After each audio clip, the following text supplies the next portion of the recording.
My name is Lena Ostock and I'm the Visual Arts Manager at ArtsQuest, and welcome to my dining room for another virtual workshop in the Stay Creative series. This is part of our ArtsQuest at Home programming. I mean, we're sad that you guys can't join us at the Banana Factory or at Steel Stacks, but we're excited to bring you this content in the meantime.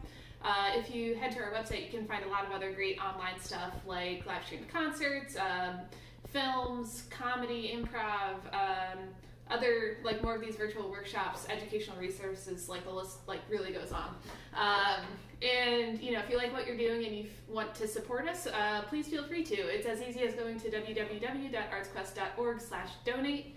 And in addition to just straight donations, you are able to purchase gift cards to use on future concerts or classes or anything like that. But to get started, today I'm actually going to walk you guys through how to make your own kaleidoscope.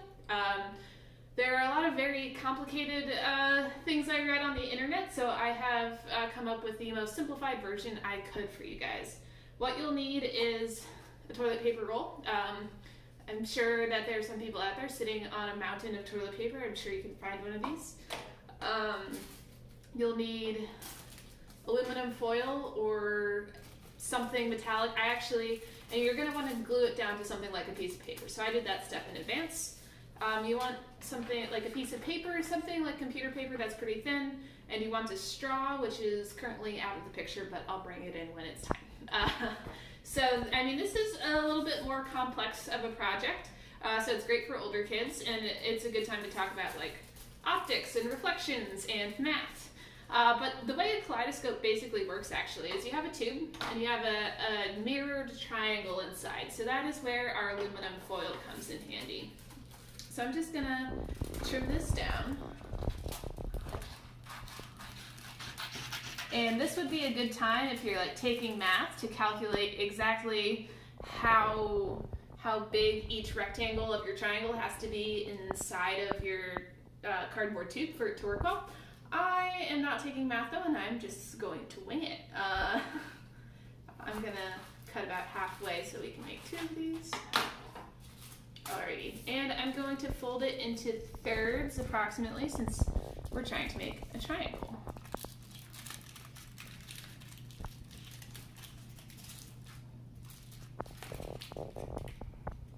Okay, seems good. Too big. LOL.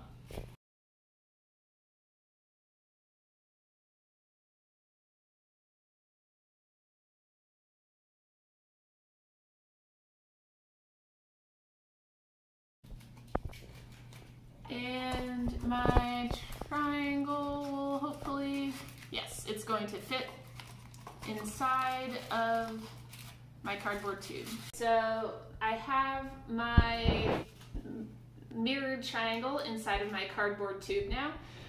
It fits just snug enough that I didn't need to tape it, but you could tape your triangle together if you wanted to.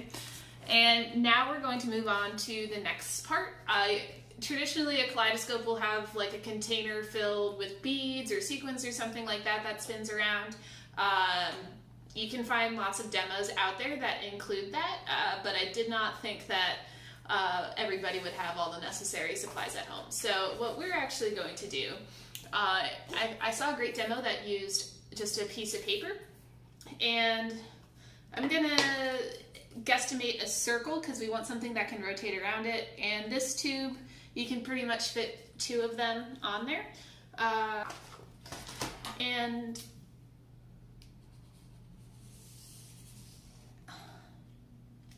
I'm just going to draw a circle, and this is going to be what I draw all of my patterns and things in. And my phone deleted the video of this step, so I had to go back the next day, today, and redo it. But I have my circle. I've decorated it with a bunch of random patterns. You want to do some sort of change in pattern. You don't want to just be the same thing all the way around, because then you'll see the same thing over and over again. But now we have to actually put it together. So for this, we need our paper, we need our tube, and we need a straw or something like that. You could have a pencil, a chopstick, something that's round that your paper can spin on. And what I'm going to do, I slide my paper, or my tube, onto the straw, and then I'm actually going to tape my straw to my tube. So, yeah, so I'm taping my straw to my tube.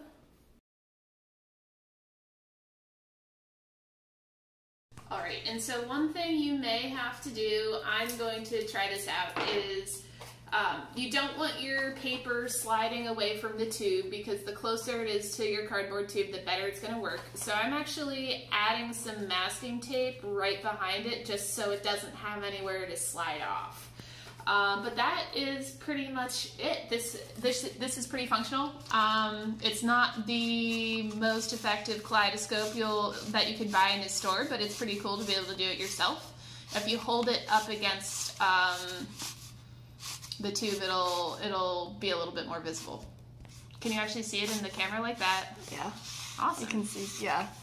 Alrighty, so that is it for today. Thank you guys so much for watching. I hope that your kaleidoscope projects go well if you try it yourself at home. If you do make your own kaleidoscope, or if you make any of your own artwork at home, please feel free to share it with us. You can tag us on Instagram at bananafactory_PA, or you can use the hashtag #BFQuarantineArtClub for a chance to be on our story. But thank you guys again so much. Stay safe, and I hope to see you all soon.